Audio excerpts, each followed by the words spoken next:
तु कल्याणम् आरोग्यं शत्रुविनाशाय दीपज्योति नमोस्तुते दीपज्योति प्रब्रह्म दीपज्योति जनार्दन दीपो हरतु मे पापं दीपज्योति नमोस्तुते।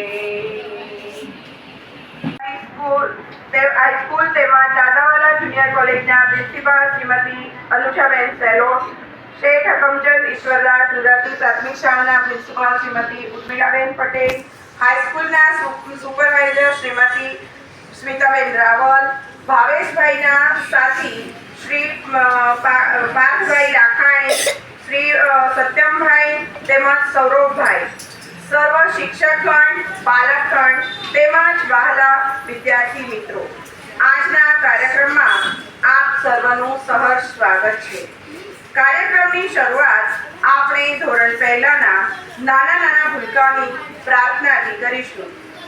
આ પ્રાર્થના હમણાં જ અમારા સ્કૂલને 99 વર્ષ પૂરા થયા એ ટાઈમે એ મરાઠી પ્રાર્થના છે, પણ બધાને બહુ જ ગમી હતી, એ કારણે અમે આજે એ પ્રાર્થનાથી આપણા કાર્યક્રમની શરૂઆત કરીએ છીએ। ઉપર ચેન્જ બનાવી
इनाम वितरण તેમજ કૃતિ પ્રત્યક્ષીકરણ કાર્યક્રમ નિમિત્તે ઉપસ્થિત માન્ય શ્રી ભાવેશભાઈ મહેતા, માન્ય પાર્થભાઈ લાખાણી, માન્ય સત્યમભાઈ, માન્ય સૌરભભાઈ તેમજ આરસીએમ ગુજરાતી હાઈસ્કૂલ અને દાદાવાલા જુનિયર કોલેજના પ્રાચાર્ય માનનીય અનુજાબેન, સુપરવાઇઝર માન્ય સ્મિતાબેન તેમજ બંને વિભાગના શિક્ષક ભાઈ બહેનો, બંને શાળાના વાલા વિદ્યાર્થી મિત્રો, બધા ઓળખો છો ભાવેશભાઈને? ક્યારે આવ્યા હતા? ક્યારે ઘણી વાતો કરી હતી આપણ એક્ઝિબિશનમાં. Very good. ઓળખો છો ને બધા? અદ્ભુત ભાષા પ્રેમી માન્ય શ્રી ભાવેશભાઈ મહેતા છેલ્લા 3 વર્ષથી આપણી શાળા પરિવાર સાથે જોડાયેલા છે. મુંબઈ ગુજરાતી સંગઠનના તેઓ અધ્યક્ષ છે. શ્રી ભાવેશભાઈ મહેન્દ્રભાઈ મહેતા તેમનું પૂરું નામ છે.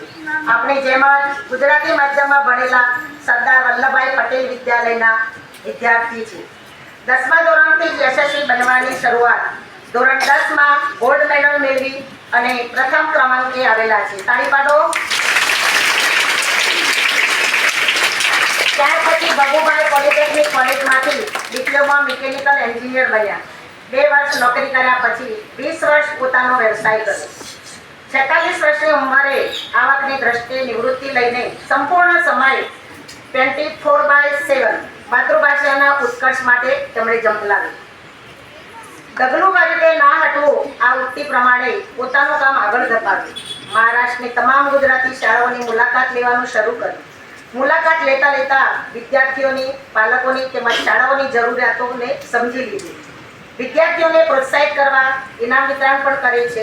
વિદ્યાર્થી અને શિક્ષકો માટે વિવિધ સ્પર્ધાઓ રાખીને માતૃભાષા સાથે જોડવાનું મહત્વનું કામ કરે છે.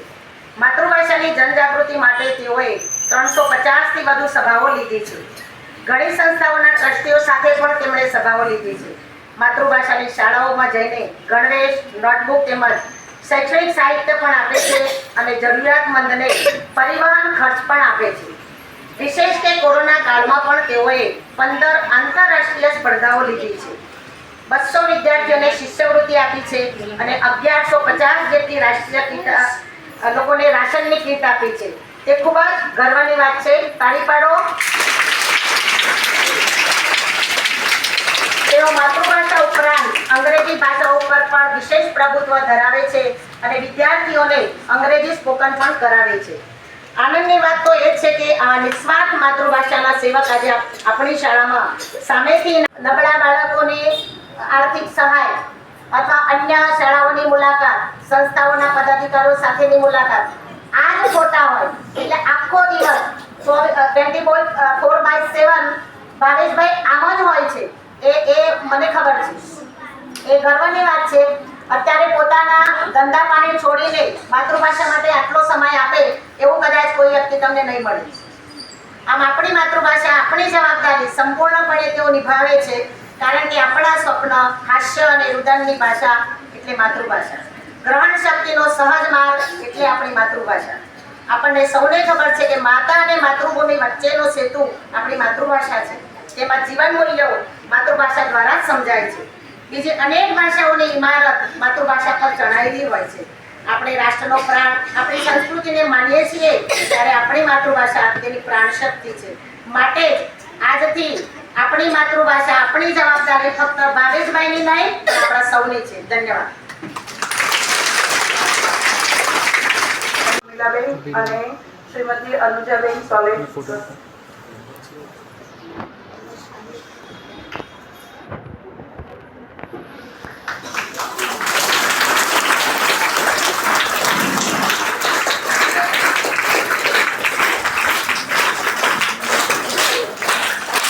આવા ગુજરાતી પ્રેમી લોકો બહુ જ ઓછા રહ્યા છે એટલે જોરદાર કાર્યનું સ્વાગત થવું જોઈએ આપણે ભાવિક.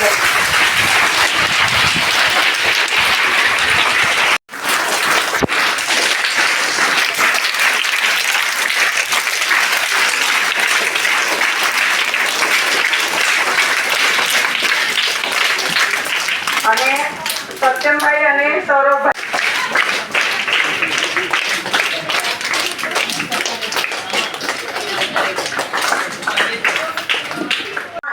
અંતર્ગત માતૃભાષા શિક્ષણ લેનાર દરેકમાં રહેલા સુસુપ્ત ગુણોને બહાર લાવવાનું તેમજ તેને પ્રોત્સાહિત કરવાનું આયોજન કરેલ છે.